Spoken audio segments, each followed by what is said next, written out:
A Central 3 apresenta o Cinema Nacional em Revista. É o Central Cine Brasil.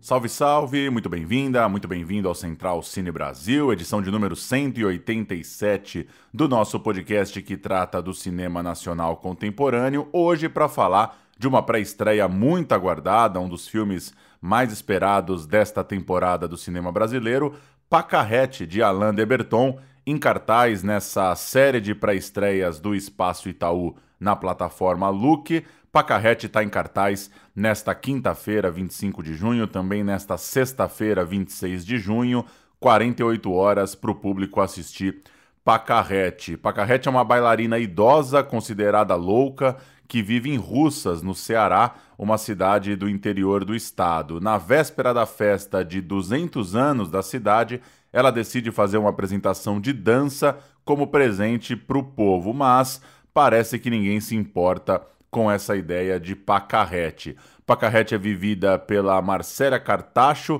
o filme tem também João Miguel, Soia Lira, Zezita Matos, Sâmia de Lavor, Edneia Tuti Quinto, Débora Ingrid, um ótimo elenco, um filme premiadíssimo, papou vários prêmios no Festival de Gramado, levou também o prêmio de melhor filme no Festival de Bogotá, na Colômbia, mais uma grande estreia do cinema brasileiro, e a gente bate um papo sobre Pacarrete com o diretor Alain de Botton. Mais um programa gravado à distância, eu, Paulo Júnior, além de Murilo Costa e Juliana Heredia, nesse papo com o diretor Alain de Botton. No segundo bloco a gente fala um pouco mais sobre outros filmes dessas pré-estreias do Espaço Itaú em parceria com o Look. Tem Piedade, A Febre, Aos Olhos de Ernesto, outros filmes pra gente bater um papo e, claro, trazer mais algumas notícias do cinema nacional. Fique então com a conversa com Alain de Botton, diretor de Pacarrete. Até a próxima. Bonjour, Miguel! Mademoiselle! Vou me apresentar no dia da festa. O balé de Pacarrete. Ai, ai, ai. Agora, as pessoas de Russas vão saber quem eu fui.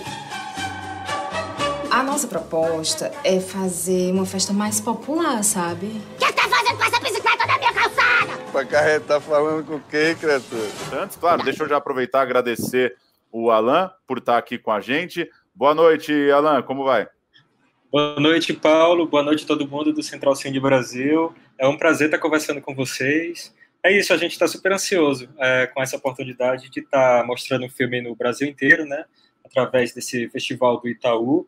A gente consegue chegar até mais longe, né, do que chegaria numa estreia que também é super importante, que está sendo aguardada, que é a estreia nas salas comerciais. Mas, enfim, por conta da pandemia, a gente teve que dar uma parada. Oi, gente, boa noite. Boa noite, Alain. Muito obrigada por você estar Ju. Aqui. Tudo bom? É um prazer. Tudo bem?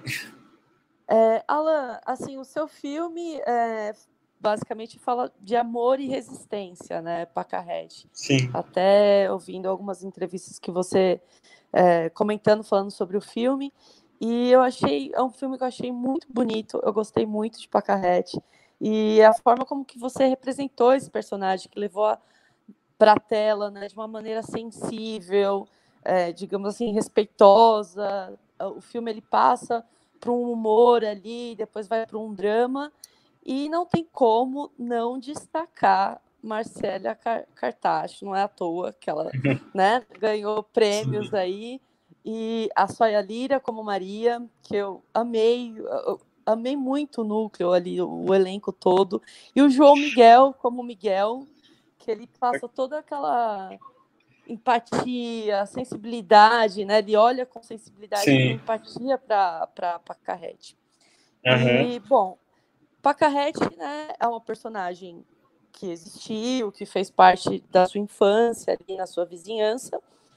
E a pergunta que eu faço para você é assim, como que foi esse processo de pesquisa para você poder criar esse universo da Pacarrete, né? Porque, assim, você conhecia a Pacarrete ali pela vizinhança, né? Mas, assim, quando você pensou no filme, você teve acesso a fotos, a materiais, conversou com pessoas que eram muito próximas a elas? Porque até eu fiquei pensando no final do filme que ia aparecer imagens de arquivo dela, sabe? Sim. E essa é a minha primeira pergunta para você. Como foi esse processo de pesquisa mesmo? Sim. A ideia do filme, na verdade, surgiu quando eu estava nas primeiras férias da faculdade de cinema em 2007. Então, já fazem quase 13 anos. Eu conhecia a Pacarrete, né, como essa personagem folclórica que era criticada na cidade, porque era, de certa forma, bem excêntrica, e ela andava com a vassoura, e por vezes ela batia nas pessoas se pisasse na calçada dela. Tinha toda essa questão com a limpeza da calçada, né? E era uma personagem super divertida, mas ao mesmo tempo muito polêmica, porque ela não guardava rancor, ela sempre verbalizava muitas frustrações e gritava com todo mundo. Eu tive acesso a essa personagem de uma forma distante, né? E depois que ela faleceu, eu descobri o real significado do nome dela, porque durante toda a minha vida, o nome Pacarrete, de tão criticada que ela era, de tão catalogada como louca, eu tinha esse nome Pacarrete como um sinônimo de loucura, né, de pessoa doida. E só depois de muito tempo que eu descobri que, na verdade, veio do francês Paquerette, que significa margarida, e a personagem, ela usava chapéu de palha com várias margaridas presas com laço. E também, ao mesmo tempo, eu descobri que ela foi uma bailarina, uma grande bailarina, tendo ensinado em diversas escolas de arte, escolas públicas, em Fortaleza. E, enfim, eu fiquei vendo que tudo que eu sabia sobre ela até então, na verdade, era muito pouco, né? Foi feito, desde 2007, uma pequena pesquisa, assim, eu entrevistei várias mulheres, pessoas que eram vizinhas imediatas da casa dela, já senhorinhas, hoje, infelizmente, já não estão mais vivas, e o testemunho era isso, era esse retrato de algo que está, de certa forma, bem próximo assim, de como está no filme. O filme foi feito muito a partir do ponto de vista dessa vizinhança da Pacarrete, né? Então, era uma vizinhança que sempre prestava atenção no que ela fazia, na confusão que acontecia com ela e com outras pessoas. Enfim, toda a cidade, da forma como afetava ela, né? E ela afetava a cidade, isso tudo foi feito uma pesquisa através de testemunho dessas pessoas. O trabalho com roteiro também foi bastante complicado, porque eu precisava, né, o desafio era juntar todas essas memórias que não eram minhas, mas eram dessas testemunhas, e colocar num formato de longa-metragem que eu não perdesse a apatia da personagem, né? Porque, por vezes, ela era bastante excêntrica, assim. Então, o desafio foi dosar esse personagem, né, com esse ponto de vista das pessoas. Alan, minha pergunta para você vai um pouco em cima do tom do filme mesmo, do clima. No começo do filme, ele tem uma... né, a gente é muito impactado, né, pela presença da Pacarrete, por essa força e por um tom de comédia, né? E eu até fiquei um pouco surpreso. Talvez eu não estava esperando que a personagem ia ter tão forte isso assim, e eu gostei, eu achei... É tão raro a gente tratar aqui de filmes de comédia, por incrível que pareça, acho que a comédia no cinema brasileiro ela acaba remetendo as pessoas a essas grandes bilheterias, né, aos grandes filmes, aí, as franquias desses rostos famosos da televisão, e é muito legal quando a gente vê um filme rodando festival, um filme autoral como o seu, que tem esse ingrediente.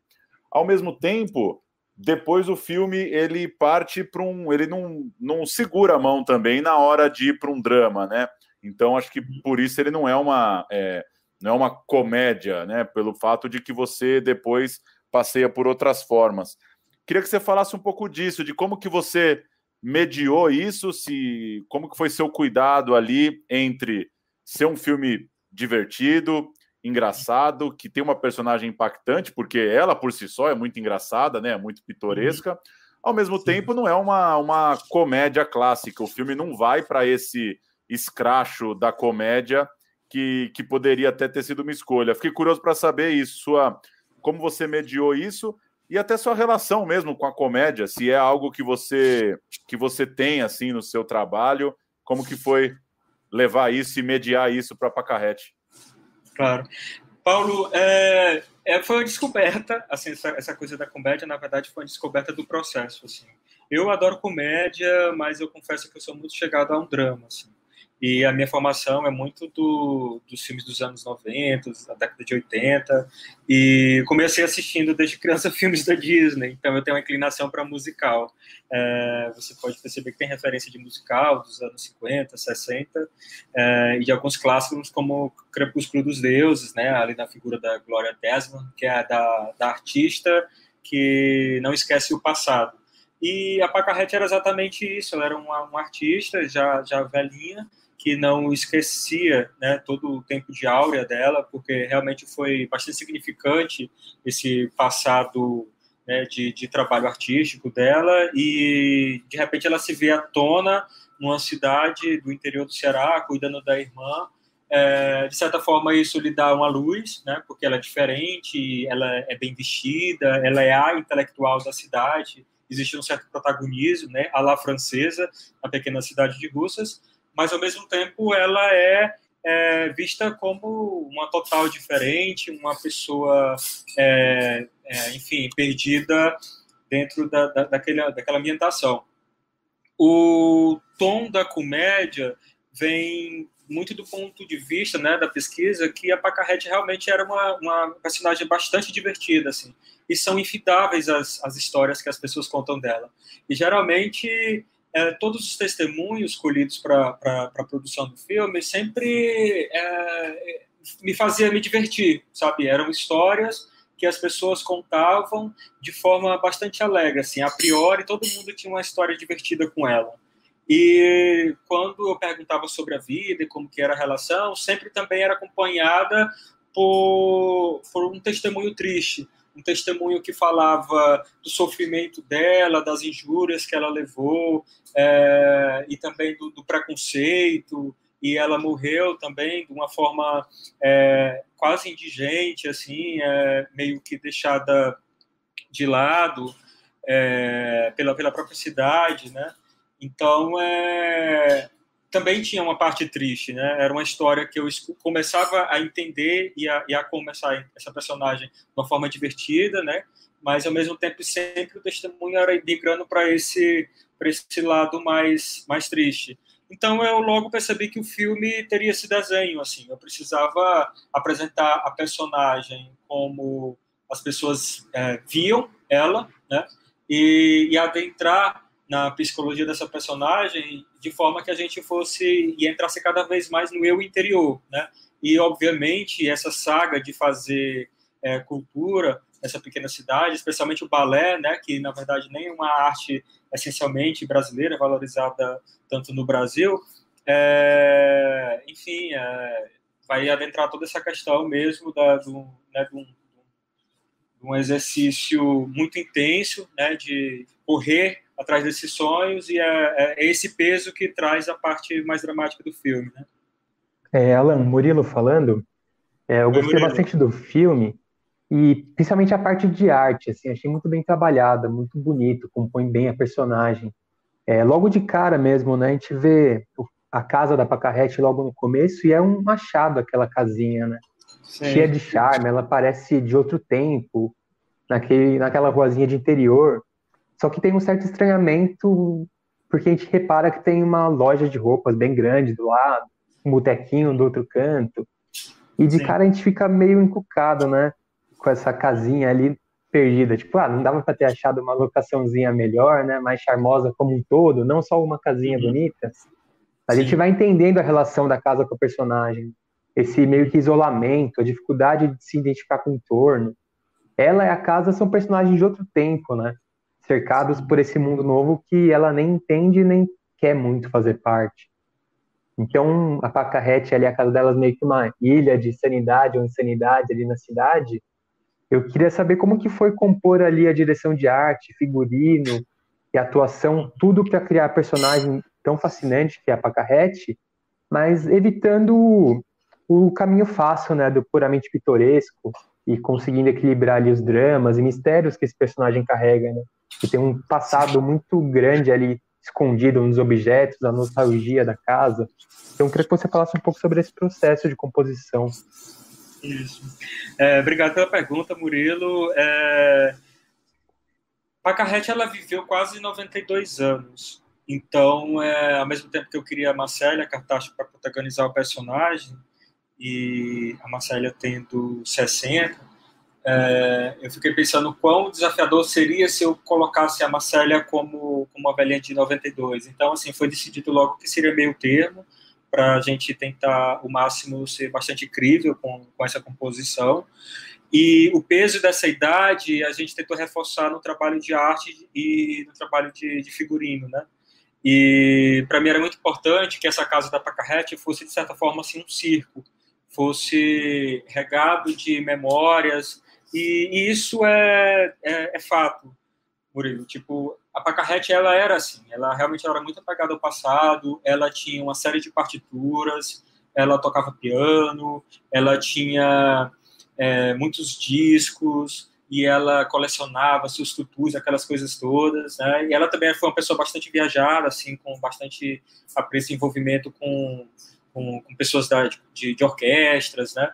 Então, assim, a casa dela realmente era um certo museu, se esperava que fosse um certo museu, e o figurino da Pacarrete era a coisa mais comentada na cidade, porque realmente ela se vestia de forma bastante excêntrica, com ares franceses, né?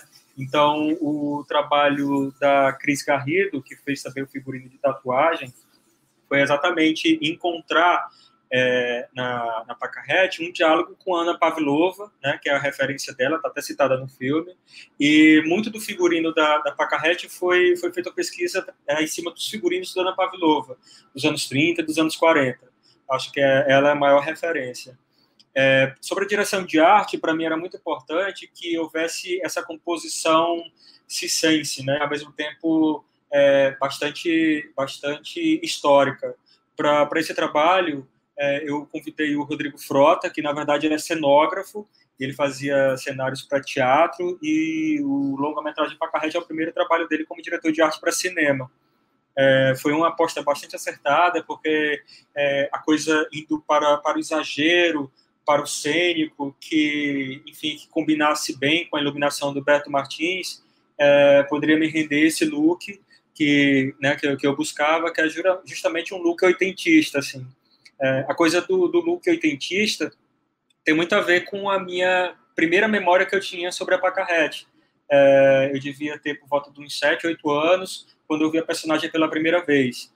Então, assim, foi feito toda uma ambientação, inclusive psicológica, para eu me encontrar nesse tempo e espaço, né, da composição da personagem, da forma afetiva, para o filme, em termos de energia, né, rodar bem. Alan, uma curiosidade. O filme, ele lançou, né, nos festivais aqui em São Paulo no final do ano passado. A estreia vai começar agora, né, mas teve oportunidade de passar na cidade de Russas o filme? Teve, Ju, foi meu presente de Natal. O filme... Que legal. E qual que foi a recepção? Foi incrível. Eu posso até tentar encontrar uma foto para ilustrar, né, o podcast. Eu não sei se tem como colocar isso junto com a matéria, mas, assim, para mim foi uma experiência inesquecível, porque o que acontece? O filme fez estreia no Festival de Cinema de Xangai e depois aqui no Brasil no Cinema de Gramado, depois, enfim, uma série de outros festivais, e foi se passando por volta de setembro, outubro. Muitas pessoas da cidade, já vendo a repercussão do filme, me perguntavam quando é que a gente vai ver? E era uma resposta que eu não tinha, porque, na verdade, Russas não tem cinema, né? Curiosamente, lá não tem cinema. Já chegou a ter 3 cinemas, mas hoje não tem. E, ao mesmo tempo, foi feito 2 filmes lá. Na verdade, 3. São 2 curtas-metragens. O meu primeiro curta-metragem, que se chama Doce de Coco, eu filmei em Russas. Tem um filme que se chama Quase Ontem, que foi rodado há uns 2 meses atrás, e o longa Pacarrete foi rodado lá. existe uma certa movimentação assim da produção e tal, que além da coisa da Pacarrete, existe da cidade uma curiosidade de ver aquele filme que estava sendo filmado na cidade, né? Então, assim, foram feitos muitos pedidos para a exibição. Eu queria, né, que essa exibição fosse feita de uma forma mais mágica possível, com uma tela grande. Eu sabia que a cidade iria comparecer, então eu fiz um esforço.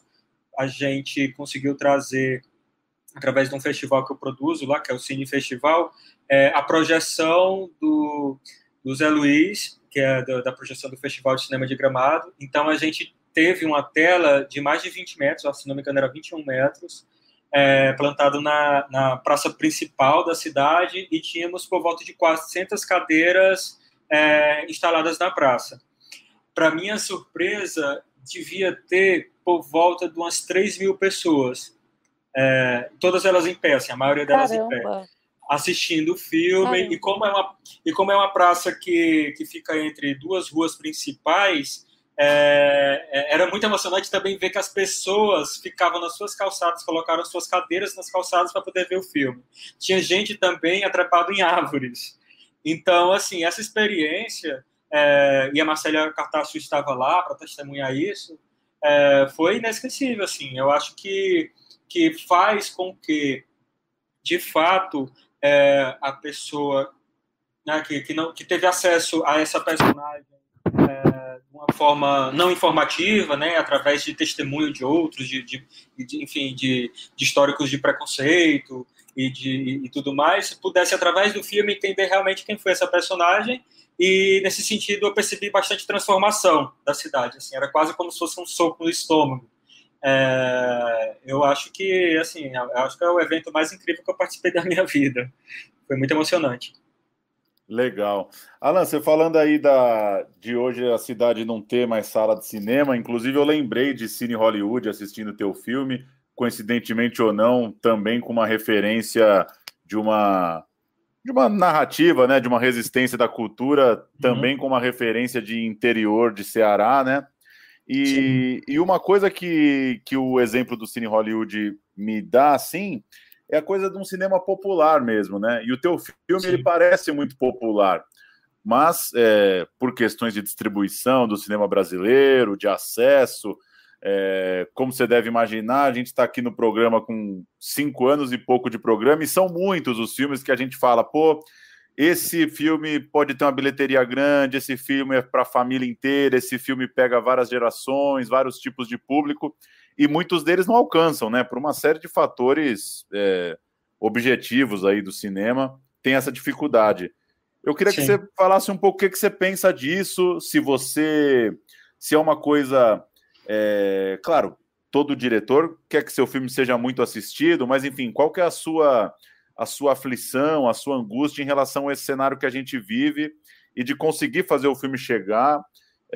Enfim, você assistindo o teu filme me passou isso, assim, de falar, pô, ele está buscando esse cinema popular, acessível no bom sentido, né? No sentido de ser um filme que fala com muita gente. O que você pensa disso e dessa nossa luta aí de conseguir fazer o filme chegar em mais gente e, de fato, virar um boca a boca, né? Que nossos filmes consigam circular aí bastante. Sim. Paulo, acho que a minha formação vem muito um pouco da formação, assim, é uma coisa que eu só consegui entender depois, porque a minha formação como cinema, eu acho que começou vendo filmes da Sessão da Tarde, e na locadora, tinha uma locadora perto da minha casa que tinha aquelas promoções que você pega 3 filmes, aí ganha mais 2, você viu 5 filmes no final de semana. Eu acho que foi a fase mais cinéfila da minha vida.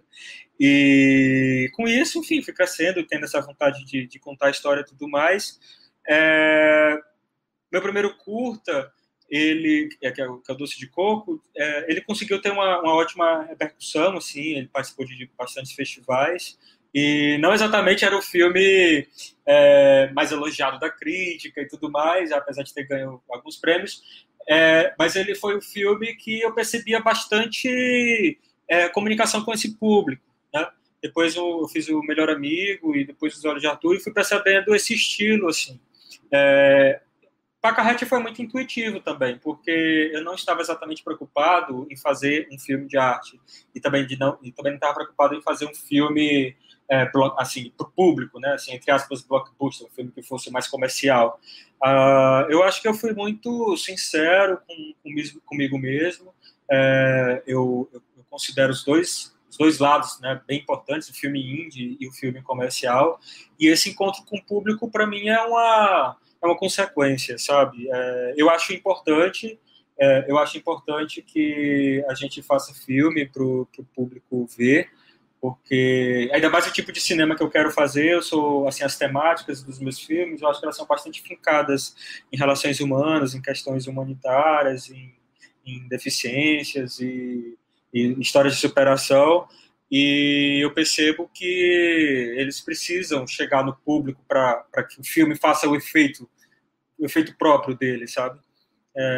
Eu estou trabalhando em outros projetos e eles têm mais ou menos esse mesmo perfil, assim. Eu acho que eu vou continuar em busca desse público, né? E quanto maior o público, melhor, porque ainda mais hoje que o cinema brasileiro enfrenta tanta dificuldade, né, de exploração, e agora, mais do que nunca, de produção, inclusive, né, de fomento, por conta dessa paralisia que estão colocando, né, para a nossa produção de cinema. Eu acho que é vez da gente se reafirmar, da gente buscar formas de difundir esses conteúdos. A questão da pandemia veio para agravar, a coisa do cinema como espaço físico é fundamental. A gente fica cheio de dúvidas de como que vai ser a partir de agora, mas eu tenho certeza que a gente daqui a pouco vai poder retomar, né, essa experiência de sala de cinema, e ao mesmo tempo fica aí consolidado já, né, já estava consolidado, mas também agora a gente tem de uma forma mais forte o streaming.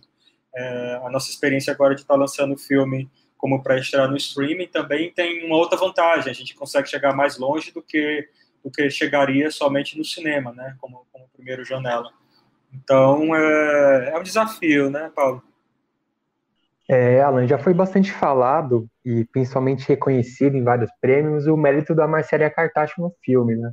Gramado, Sim. Vitória, Los Angeles, foram várias premiações. Sim. E a Pacarrete, ela não é um personagem fácil de fazer, imagino. Temperamento, humor, as expressões, tem uma amargura ali.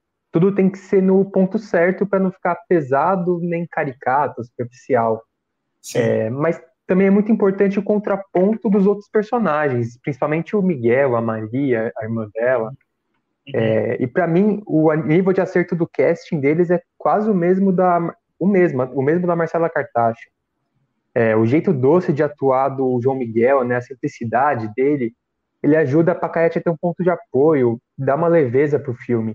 E já a Maria também é o contrário, parece que ela, mesmo sendo paciente, ela dá uma provocada na Pacarrete, que sempre leva para algum outro lado de humor, de tiradas. Então, um filme sobre a Pacarrete é muito normal que se fale sobre ela, Marcela Cartacho. Mas como foi o processo de criar esses personagens secundários para dar equilíbrio pro filme e de fazer esse casting também? A Marcélia, Murilo, eu a convidei, eu acho que eu falei há muito tempo atrás, mas ficou em stand-by, assim. Demorou mais de 10 anos para conseguir financiar o filme, e ela foi pega de surpresa quando eu disse: Marcélia, vamos filmar. Ela não tinha ideia que ela ia viver uma personagem mais velha, ela também não tinha ideia que ia sofrer os efeitos de uma maquiagem tão pesada, e essa caracterização dela como dançarina, ela também precisou fazer aulas de dança da forma bem intensa, porque para mim era muito importante o realismo, assim, como a gente tem o acesso a Marcélia Cartacho imortalizado através da Hora da Estrela, né, e ela é bastante querida no cinema por conta desse papel. Eu queria que depois de tanto tempo ela fosse vista de uma forma diferente, né, assim, um papel mais desafiador, ao mesmo tempo colocado um papel protagonista que fizesse jus a Marcélia, porque de lá para cá a gente tem visto ela em poucos papéis protagonistas. Então, ela super comprou a ideia e realmente sofreu bastante, principalmente na questão da dança, né, porque ela nunca teve essa experiência pregressa. E, enfim, falando da Marcélia, né, que a gente já sabe do potencial, eu avanço para falar sobre Soia Lira. A Soia, ela é conterrânea da Marcélia, né, também é uma atriz paraibana, ela fez o Central do Brasil, no Central do Brasil ela faz a mãe do Josué, fez o Abril Despedaçado, fez tatuagem, e já fez um curta comigo. E a Soia é uma das maiores atrizes da Paraíba, assim. E é a melhor amiga da Marcélia. Então, para mim, foi bastante confortável ter a Soia no elenco, porque me propunha essa intimidade que já existe entre as duas, e também eu podia contar também com a grande atriz. Assim como é a Zezita Matos, a madama do Teatro da Paraíba, né, fez o Céu de Sueli, Cinema Aspirinas e Urubus, e eu já tinha bastante desejo de trabalhar com ela, tive sorte que ela pôde fazer parte do elenco. João Miguel, assim, então o que é que eu tinha? Eu tinha a Marcélia, tinha a Soia, tinha a Zezita. E eu precisava de um ator masculino que costurasse bem, né, com esse triângulo de excelentes atrizes. Só que poderia ser João Miguel, assim, por uma série de motivos. Eu acho ele um ator fantástico, e foi até que eu falei para ele, João, ele me perguntou, Murilo, por que Alan, porque aqui eu que tenho que fazer esse personagem? E eu sendo, enfim, iniciante, né, em longas metragens, e ele tendo uma carreira super bem sucedida, talvez tenha ali cabido algumas preocupações, né, se esse projeto seria bom para a carreira dele. Ele me perguntou isso, porque e eu falei, João, porque eu acho que existem pouquíssimos atores que possam emprestar para o personagem uma atuação delicada e gentil, uma pacarrete, que não seja você. Eu acho que você é a pessoa perfeita para o papel, porque você, além de um excelente ator, é justamente essa pessoa sensível, assim, ele tem uma alma feminina, sabe? E ele me disse sim na hora, assim, ele concordou, ele gostou da história, ele topou fazer o filme, e eu fiquei bastante feliz com a participação dele. A Débora Ingrid faz uma participação, ela fez a História da Eternidade, o meu primeiro curta, a Samia de Lavô, do Boi Neon, o Roger Rogério, que faz um bêbado, logo no começo do filme ele fez o Bacurau, é o violeiro. Então foi esse mix de atores nordestinos, né? A gente tem João da Bahia, atrizes da Paraíba e a restante do elenco do Ceará, que me permitiu também fazer, de certa forma, um filme regional, né? Assim, é um filme brasileiro, mas é um filme feito com bastante peso de profissionais do Nordeste, sabe? Acho que foi essa composição e eu fiquei bastante satisfeito, assim, são pessoas muito queridas. E o João Miguel, ele tem uma atuação bem naturalista, né? Dá um contraste legal com a Marcela Cartaccio, que tá mais extravagante, digamos. Isso. Alan, puxando um pouquinho o gancho que você estava falando sobre o cinema, né? E toda essa dificuldade agora, porque além da pandemia, governo e tudo mais, né? O seu projeto, junto com o diretor Emerson Maranhão, né, os Transversais, se não me engano, acho que foi um dos primeiros projetos a ser censurado e atacado pelo governo Bolsonaro, né? E isso. Lembrando assim, para quem está ouvindo a gente, teve, né, um veto, digamos, entre aspas, veto prévio, né, o financiamento público do projeto, né? Enfim, censura total. E eu gostaria de saber como que tá isso, assim, vocês conseguiram reverter essa situação do projeto? E depois, para finalizar, falar o que você... qual é a sua perspectiva aí para o nosso cinema, com todo esse... além da pandemia, né, com todo esse problema político que a gente vem enfrentando? Eu acho que esse exercício que estão fazendo contra as artes, né, e contra o cinema brasileiro, é um exercício muito doentio, porque, na verdade, ele torna doente uma coisa que era bastante saudável, respeitada e ativa, né, e valorizada, que era o caso do nosso cinema brasileiro. Assim, a gente tem aí um histórico de grandes filmes tendo sido lançados, né, em diversos festivais internacionais, a gente tem o público brasileiro frequentando as produções brasileiras no cinema, a gente tem um aumento de produção de conteúdo brasileiro nas mídias, né, na TV e tudo mais, e a gente tem esse rendimento, né, de conteúdo nacional que volta para o próprio setor, através da Condecine, que financia o próprio cinema.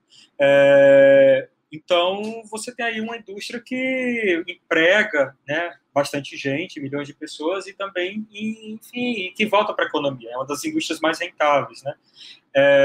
Me preocupa todo o esforço feito para tentar criminalizar, né, essa estrutura de trabalho e a cultura de forma geral. Eu acho bastante triste a extinção do Ministério da Cultura, logo numa das primeiras iniciativas do governo, e eu fui pego de surpresa, assim. Eu sabia que tudo isso estava acontecendo, que era, enfim, um projeto político que realmente iria desvalorizar, né, a cultura e o espaço da cultura. Fui pego de surpresa quando eu descobri que o Transversais, que era um projeto que eu estava produzindo, que, por sinal, era uma adaptação de um projeto de curta-metragem bem sucedido, que é o Aqueles Dois, bastante premiado em diversos festivais, no Mix Brasil, e, entre outros.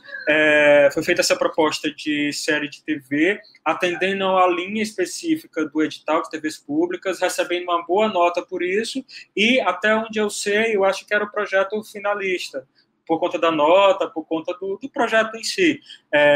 Um dos ministros do Bolsonaro teve acesso à lista, né, de projetos finalistas, entregou para ele e deu no que deu, fomos citados numa live.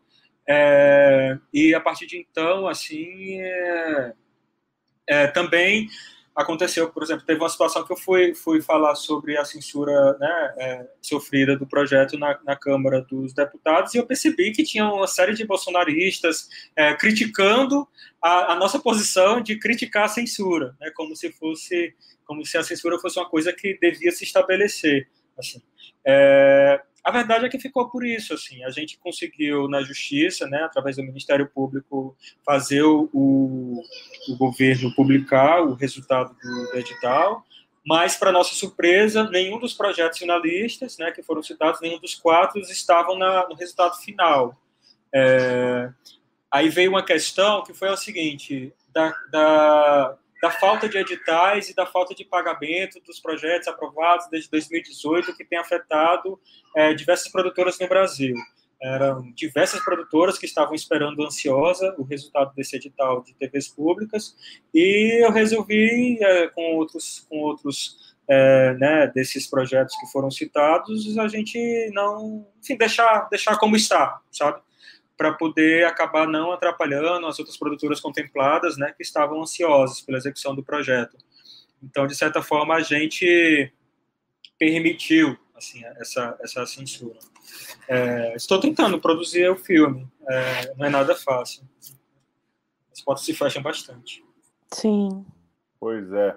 Alan, valeu pelo papo, boa jornada aí com essa pré-estreia de Pacarrete. Como você disse, olhando pelo lado bom, muita gente vai acessar o filme, né, que talvez não iria numa primeira semana ao cinema. Então, olhando nessa perspectiva, que bom que muita gente deve acompanhar o filme nesses 2 dias e, claro, esperando para, quando chegar a hora da tela grande, que a gente divulgue novamente, relembre a importância do filme para ter também esse público na sala de cinema. Isso. Obrigado, gente, foi um prazer. Foi ótimo a conversa. Desejo aí que os ouvintes, né, consigam assistir Pacarrete dia 25 e 26 no Look, através do Itaú Cinemas Play.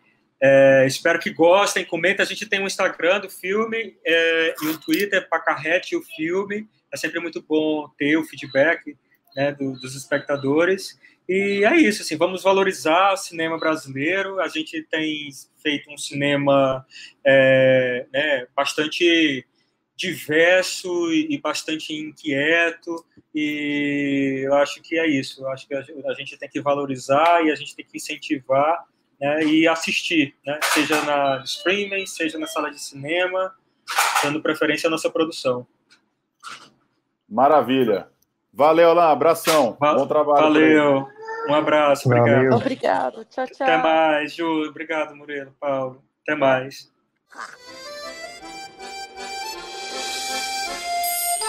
Eu vou mostrar o meu balé pra vocês todos. Tem mais o que fazer, Pacarrete. Você, Maria, é igual aos outros. Não valoriza a arte. Quero ficar igual a Ana Pavlova. Balé, no meio de uma festa de forró. As pessoas vão rir de você, elas vão te vaiar. O que você sabe de balé? Não tem mais espaço, desista disso. É isso, Pacarrete, um dos filmes mais aguardados do ano, em cartaz já em forma de pré-estreia.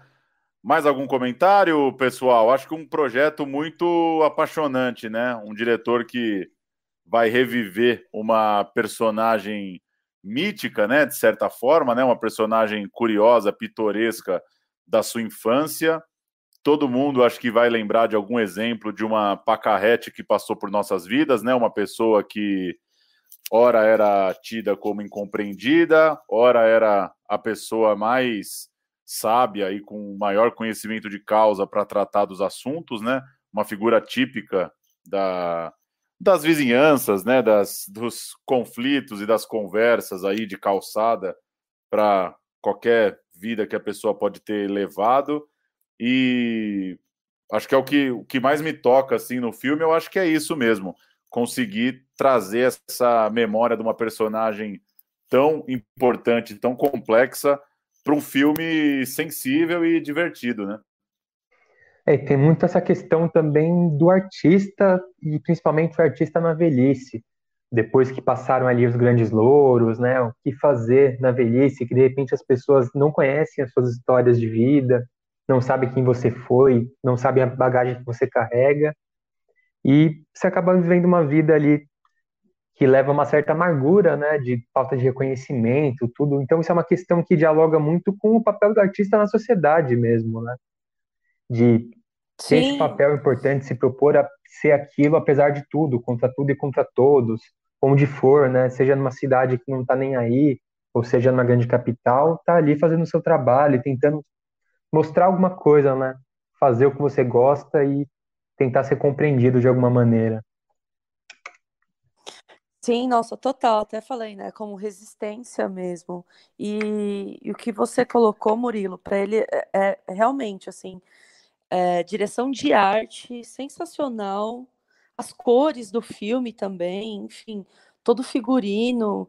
E, gente, e aquele elenco, né? Como até o Murilo tinha falado, a Marcela Cartacho é sensacional, mas os outros atores também, os outros personagens é, são incríveis. Então, dá para ver um entrosamento ali. Eu adorei a personagem Maria, inclusive quando a Pacarrete ficava falando e a Maria dava aquelas broncas ou coisa do tipo, eu ficava, isso aí, se eu tivesse naquela mesa, eu acho que eu também iria falar a mesma coisa.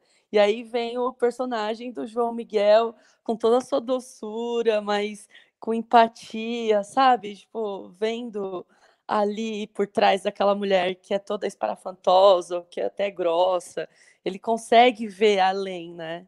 Enfim, e fora tem uma cena com ela, né, a Pacarrete, sua irmã, que para mim foi uma das, nossa, uma das cenas mais bonitas, assim, um diálogo que as duas têm, assim, falando sobre a vida. Enfim, é um filme muito bonito.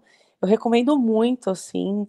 E mixagem de som, gente, o som tava muito bom. A trilha sonora, os personagens estão muito bem construídos, a direção de arte está impecável. Então, assim, é um filme que eu achei muito bonito, que eu consegui rir, assim, e me emocionar, assim, tipo, vai do cômico, uma coisa meio burlesca, mas e cai no drama que não tem como não escapar, né? O filme, tecnicamente, ele ganhou quase todos os prêmios em Gramado, né? E vários quesitos, som, figurino, direção de arte. E essa cena que você falou, Ju, realmente, acho que é a melhor cena do filme, e ela marca uma quebra, né? Que o filme sai numa parte um pouco mais bem-humorada e entra num segundo momento que o drama puxa mais forte. Isso é interessante Sim. também, é um filme que tem esses dois momentos meio que distintos, assim. É bem legal ver essa transição, essa virada que ele dá no meio, exatamente nessa cena.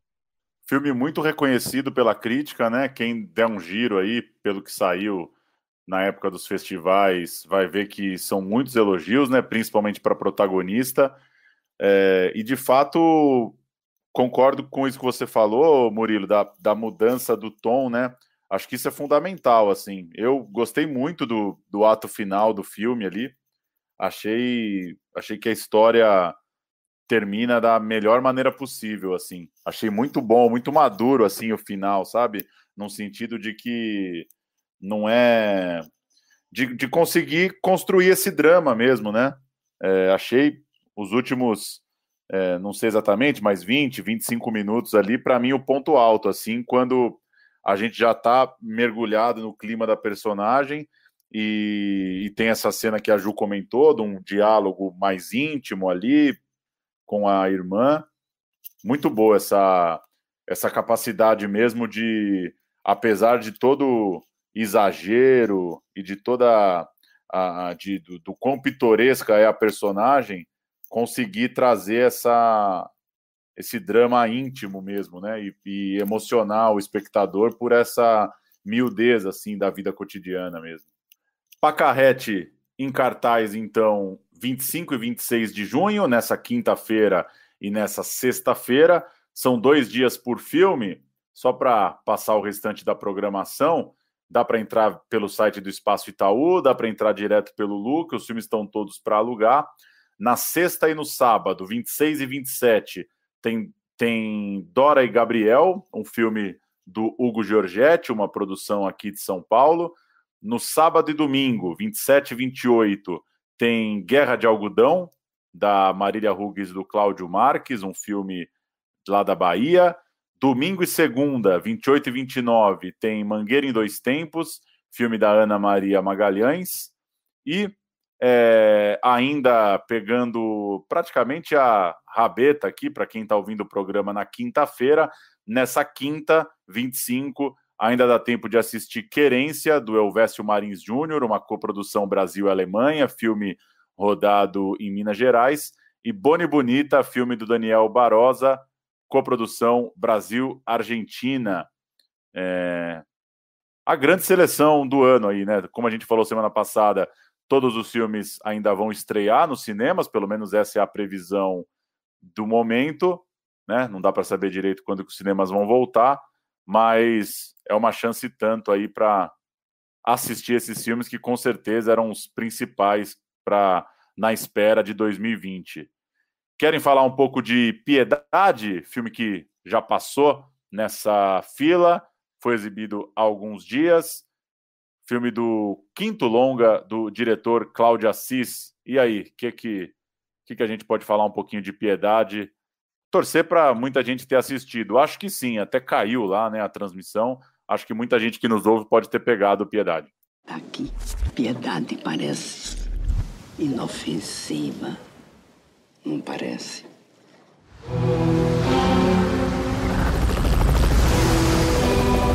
Isso tudo é uma grande oportunidade para mudar de vida. Não há nada que faça a gente vender esse lugar, não. Ninguém nunca falou a palavra venda aqui. Existe uma propriedade sendo negociada em judício. Estão procurando todos os herdeiros, você é um deles. Você não tá nem um pouquinho curioso pra conhecer tua família? Não. Mas às vezes tu inverte a situação. Eu sou o pai aqui, entendeu? É triste demais o que esses putos querem fazer com isso aqui, né, velho? E eles estão te oferecendo quanto? É muita? Bexiga, tanta pergunta é essa? Cláudio Assis, como eu até já comentei com vocês, né? O Cláudio Assis com a movimentação de câmera, que incrível, assim. Ele é muito criativo. Logo já, na primeira cena ali, né, naquele cinema de filme pornô, com plongé ali, a grua por cima do cenário, é sensacional. E um elenco super estrelar, né? Não tem como botar defeito, assim. Eu gostei muito do Piedade, e é um filme que fala basicamente de vários assuntos ali, né? Tem vários núcleos ali, e o Cláudio Assis consegue amarrar muito bem tudo isso, assim. Então é um filme que vale muito a pena. Eu gosto também do Piedade, acho que, mais uma vez, o Cláudio Assis tem acesso aí ao primeiro time do cinema brasileiro, né? Fernanda Montenegro, Irandir Santos, Matheus Nastergalli é o primeiro primeiro nível aí que a gente tem. Papel impressionante da Fernanda Montenegro. Eu confesso que eu não estava esperando que a participação dela fosse tão grande. Fiquei emocionado mesmo de sacar que pô, talvez eu estava na cabeça com a coisa do A Vida Invisível, que é só uma participação especial, não estava preparado para ver tanto a Fernandona na tela, e é um espetáculo, né? É um privilégio a gente, né, com uma idade tão avançada, uma carreira tão longa, ver a Fernanda Montenegro segurando a cena do jeito que segura, né? Eu estava... Alguns dias estava vendo um programa de entrevistas na TV, não lembro agora se no Canal Brasil ou se no Canal Curta, e era um episódio sobre o Cláudio Assis, e na conversa com o Matheus, o entrevistador perguntou como é que tinha sido trabalhar com a Fernanda, e ele falou, cara, imagina que ela é uma atriz que passa o texto sentada na mesa, assim, com a gente. Então é outra disciplina, é outra ideia de entender a construção do personagem, a construção do texto, e eu achei muito foda isso, assim. Toda aquela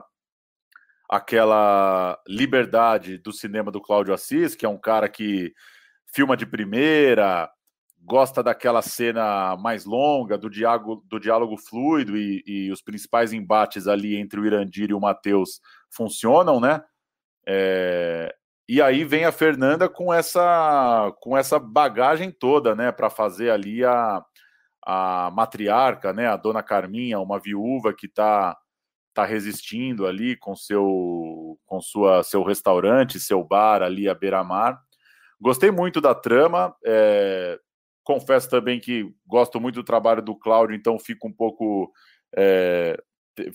enviesado meu olhar, ainda mais o fato dele ter contado, né, que isso vem muito da própria história de vida dele, né? O Cláudio teve um irmão que foi tirado da mãe dele, foi encontrado muitos anos depois, e isso é a trama principal da história, né? O personagem do Cauã Raymond, que é um cara que vive na cidade, ele tem essa conexão familiar com esse núcleo da Praia da Saudade, que é o núcleo lá da Fernanda Montenegro, do Irandir, e o Matheus é o antagonista total aí, né? É o cara que trabalha na empresa, que está explorando a região. Enfim, muito contemporâneo, né? A coisa o debate aí da resistência e da exploração das empresas diante da natureza mesmo. E um elenco de primeiraça, né? Um elenco de primeira prateleira. Eu acho que vale demais o Piedade, e gostei muito, assim, de ver a construção da história. Acho uma história muito bem contada, né? O argumento é legal, né? A história é legal, né? Essa trama familiar com esse dilema do progresso e da preservação ambiental e tal. Achei bem boa a brisa. O Piedade eu não vi, mas a gente podia comentar o A Febre. Podemos? Thôi cái này nó kẹt ta mi mà sao này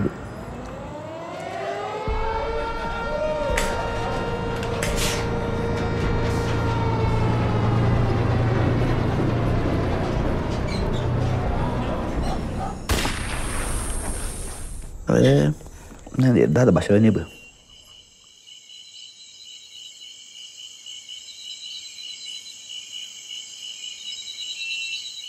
Febre eu achei surpreendente porque é o primeiro filme, né, da Maya Darin, e tem uma direção muito madura, mas muito mesmo, muito forte. Ela segura atuações muito boas do elenco não profissional, um elenco indígena, e com vários momentos de silêncio, um climão muito envolvente, meio sinistro, meio exótico. E a ambientação, né, ali em Manaus, no meio do mato, algumas cenas, é incrível. E parece um degrau acima que a gente vem crescendo, assim, né? Chuva e a Cantoria na Aldeia dos Mortos, Espagé e agora a Febre. Parece que as histórias indígenas estão começando a chegar no nosso cinema com um olhar mais autoral mesmo, uma coisa mais artística, não só documental, de registro. E isso está fazendo sucesso nos festivais, né? Tem reconhecimento, tem muita gente querendo ver essas histórias. Até porque lembra um certo tipo de cinema mais exótico para os gringos, né?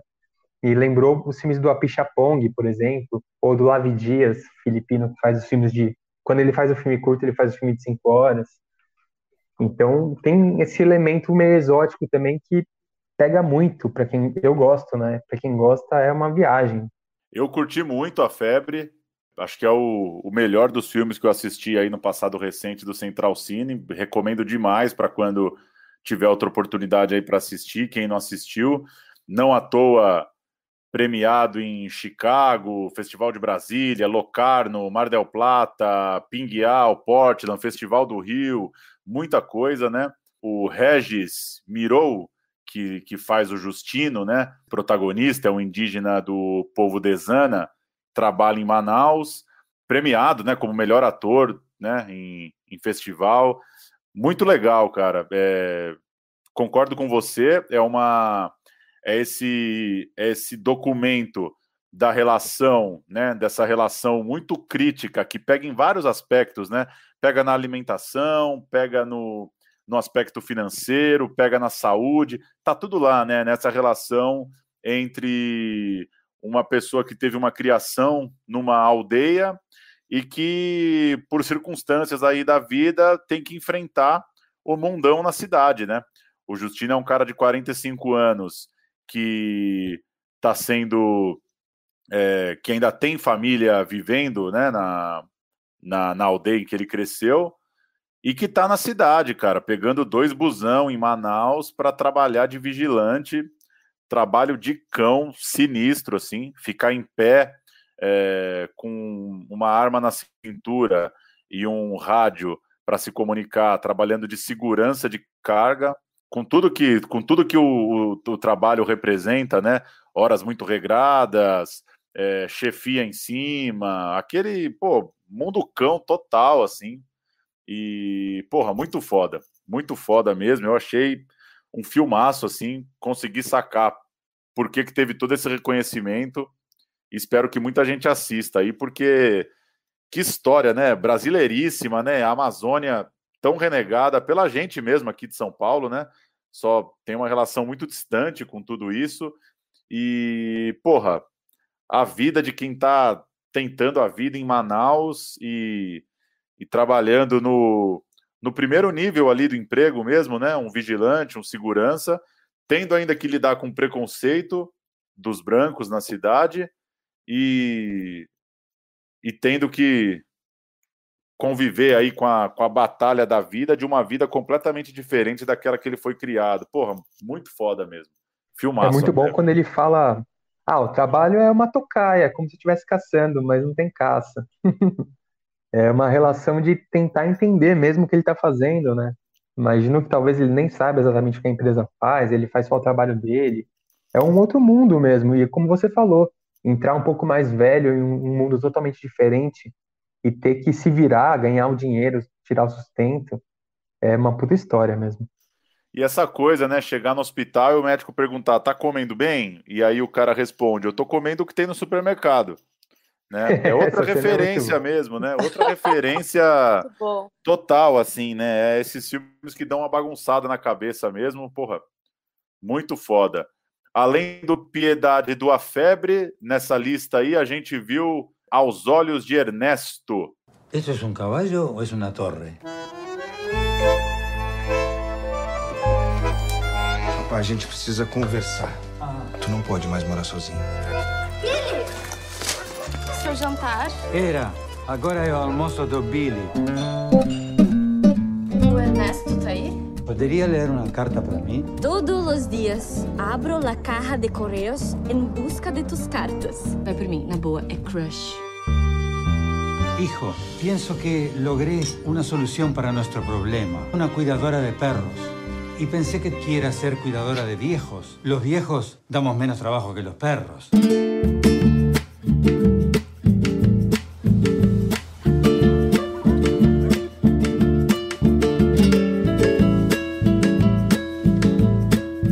Tenés que tomar sol y estás todo el día encerrado acá. Buenos días!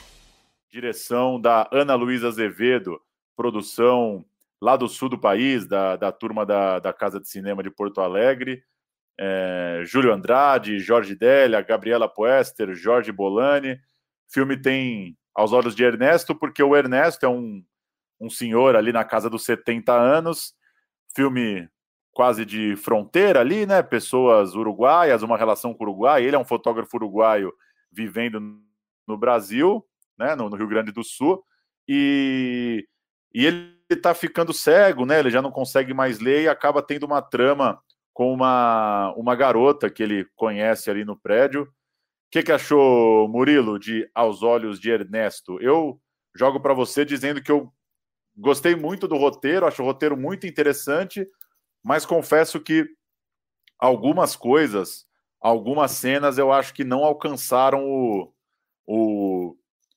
tamanho esperado, assim. Acho que me parece que o roteiro é muito ambicioso, mas nem tudo me pegou, assim. Mas um filme legal, interessante aí para assistir. Acho que tem um pouco disso, sim, mas me ganhou, né? Sotaque portenho ali, fica difícil resistir. Quem gostou de Severina, por exemplo, pode ir na fé, porque o filme tem muito a ver com Severina no sentido de que ele carrega uma coisa meio literária. Ele dá muita importância ao peso das palavras, das cartas que tem durante o filme, dos pequenos rituais. É um filme muito bonito sobre a terceira idade, né? Mas também tem a questão do conflito de gerações com a menina que vai cuidar do Ernesto. Tem umas sacadas legais ali que surpreendem um pouco e dão uma balançada no filme para não ficar só um filme de nostalgia. Mas o roteiro é muito bom mesmo, né? Da Ana Luísa Azevedo, do Jorge Furtado também, que eu só vi nos créditos, não sabia que ele também participava. Esse timaço da Casa de Cinema aí de Porto Alegre, eles erram muito pouco. E eu ando falando muito da arte dos filmes, tá meio repetitivo até, mas o apartamento do Ernesto é muito charmoso. É um personagem à parte ali no filme, né? E como ele fica muito lá dentro, é o mundo dele mesmo, e é muito bem explorado. É um pedacinho da cidade velha de Montevidéu, com todo aquele lado pitoresco e charmoso, encravado em Porto Alegre. Gostei bastante. Uma coisa ou outra eu entendo, também concordo que não chegou lá, mas vale a pena, assim, principalmente para quem gosta de uma história bem contada, com o peso das palavras, para se emocionar. Confesso que dei uma choradinha no fim do filme. Não, o filme tem essa coisa geracional muito boa, né? Desse encontro dessa menina que deve ter uns 20 e pouquinhos anos ali com um senhor de 70, e tem essa coisa de uma vida que está passando mesmo, né? De uma paixão da juventude que pode ser retomada. É bem bom, assim. Eu acho o roteiro bem robusto, assim, bem pretensioso mesmo. Acho que vale a pena. Filme de 2 horas aí que segura a onda. Outro bom filme dessa sessão aí do Itaú. Só para aproveitar que a gente falou do Piedade, ontem, né, quarta-feira, dia 24 de junho, estreou uma série dirigida pelo Cláudio Assis e também pelo Lírio Ferreira, Ouro Velho, Mundo Novo. É uma série documental em que eles vão atrás aí de artistas, personalidades. Ele foi rodado ali por Pernambuco, Paraíba, pega muito a tradição da história oral, da poesia falada local. São 12 episódios de 15 minutos e tá lá no Canal Brasil Play, para quem tem TV a cabo. Vai passar toda quarta-feira no Canal Brasil, 12 episódios, vai longe ainda então, e tá também no serviço de streaming. Boa chance aí para quem curte essa cultura popular brasileira, poesia, coisa e tal, para pegar isso também. Vou dar um rápido giro aqui numas notícias e vocês me interrompem aí. Nessa quinta-feira, 25 de junho, a SP Cineplay está abrindo a 7ª edição do Festival Finos Filmes. Os títulos ficam lá até 8 de julho, são 12 curtas. É sempre bem interessante essa seleção, né, dos Finos Filmes. Vou passar a lista aqui rapidinho. A Morte Branca do Feiticeiro Negro, do Rodrigo Ribeiro. Aos Cuidados dela, do Marcos Yoshi. Baile Cíntia, do Domit Bitar. Bonde, de Asaf Lucas. Carne, da Camila Cater. Conte Isso àqueles que dizem que fomos derrotados.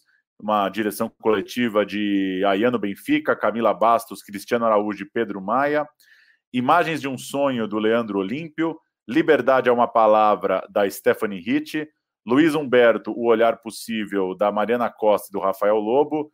Record em Arte, do Bruno Moretti e do Gabriel Pereira. Sangro, do Thiago Minamizawa e do Bruno Castro. E Sem Asas, da Renata Martins.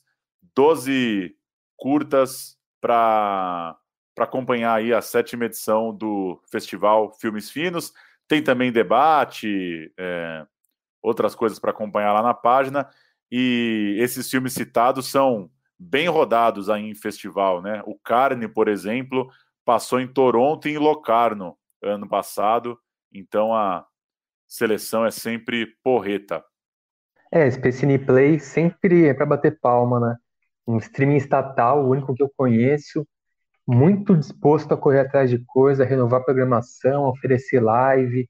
Essa quarentena vale a pena ficar de olho, até seguir eles no Instagram, porque eles estão com uma programação bem agitada, sempre tem alguma coisa rolando. Boa. O Vermelha, aquele filme que venceu Tiradentes no ano passado, foi tema de um programa nosso aqui no Central Cine, filme do Getúlio Ribeiro, filme lá de Goiânia, está chegando no streaming. Nesse 27 de junho, sábado, o filme vai ser colocado no site da produtora, da FUC Filmes. Bem legal também, o Getúlio faz um filme na própria casa dele, tem umas cenas bem boas.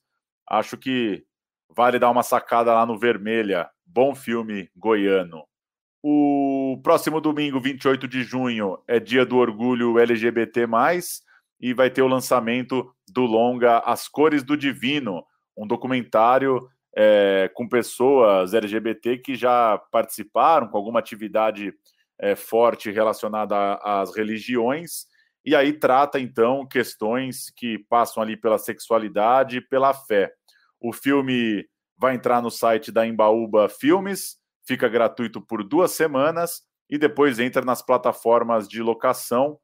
Outra dica aí, falamos da FUC Filmes, a Embaúba também vale a visita lá no site da distribuidora. Estão se mexendo bastante nesses dias de filmes apenas em casa.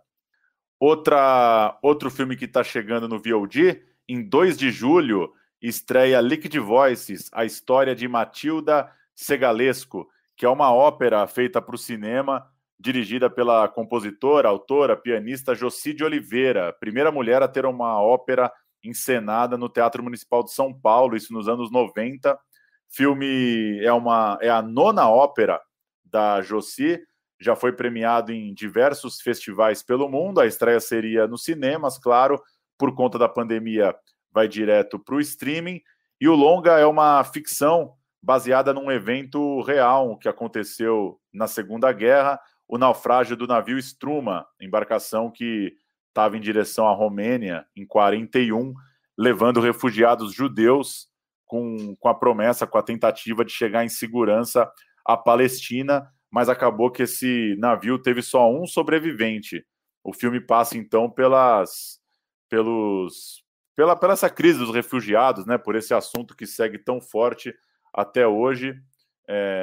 Trabalho da grande artista aí, Jocy de Oliveira. E uma última, o Gravidade VR, um curta dirigido pelo Amir Admoni e pelo Fabito Richer, foi selecionado para Tribeca, Cannes e outros 6 festivais. Entrou desses festivais que estão, de alguma forma, se virando aí online, né? O Gravidade VR foi o único desses filmes, foi o único dos filmes selecionados que é de realidade virtual, né? O único a entrar em Tribeca e Cannes que é nesse tom da realidade virtual. Foi um projeto realizado por profissionais de vários países, Brasil, Peru, Bélgica, Estados Unidos, Paquistão e Inglaterra. Eles não se encontraram na produção, é uma produção à distância. De todo jeito, é uma produção brasileira nesse bolo aí dos principais festivais, né, do mundo, que estão dando um jeito aí de se virar nesses tempos de pandemia. O Amir, ele atua em filmes de animação, para cinema, para TV, também faz games e tal. Ele é, inclusive, autor das vinhetas da Mostra Internacional de Cinema de São Paulo. E o Fabito é um roteirista, trabalhou aí em diversos programas da Globo, em sitcom, coisa do tipo. Eles se juntaram para tocar esse projeto de realidade virtual. Falei demais, hein? Falem alguma coisa aí que vocês viram, que vocês vão ver, sei lá. O Ricardo Langanaro já tinha ganho um prêmio em Veneza, né, com filme de realidade virtual. Eu queria ver, tô curioso para ver esses filmes, porque eu comprei um óculos recentemente, preciso testar. Vai estar disponível online? Vai estar online, vai estar online. Vou estrear os óculos, então. Boa. Conta pra gente depois. Valeu, é isso então, pessoal. Seguimos acompanhando aí os filmes no Espaço Itaú e essas estreias ou lançamentos no streaming para seguir tocando o Central Cine mesmo sem o cinemão. Tamo fudido, hein? Que falta faz aquele cineminha vespertino, despretensioso, sem saber que filme que é, só para sentar e pirar na telona. Tem muita coisa disponível dos streamings, eu até recomendo aí que vocês sigam o nosso Instagram, que a gente sempre publica alguma coisa que tá rolando, mas a falta do cinema é difícil, né? No começo estava tudo bem, eu gosto de ver filme em casa, mas com o tempo começa a pesar bastante. Mas, podia ter ao ar livre, assim. Tenho agora com os drive-in, mas podia ter. E as pessoas que não têm carro, igual eu? Vai de Uber. Podia ter. Só vai ficar um pouco caro. Um telão numa praça, a gente coloca umas cadeiras assim, 1,5 metro de distância, não sei. Poxa, enfim, vou ficar sem cinema. De todo jeito. Não há disciplina nesse país para ter uma tela numa praça. As pessoas não têm condição de interagir sobre outros parâmetros, Juliana. Infelizmente o carro, né? A gente que é um bando de idiota, né? É um animal racional, mas nunca vi, estamos no momento mais idiota do ser humano. Pelo menos o carro, você põe uma placa lá, não pode sair do carro, aí a pessoa não sai, né? Então, acho que essa é a vantagem do drive-in. Porque uma coisa que já ficou clara é que esse negócio de voltar ao normal com máscaras não vai acontecer. As pessoas já pararam de usar, então, para reabrir vai ser difícil. Vai, pior que vai. Mas, enfim, seguimos. Mas seguimos. Vamos que vamos. Valeu, pessoal. Até semana que vem. Valeu, até. Beijo. Tchau, tchau.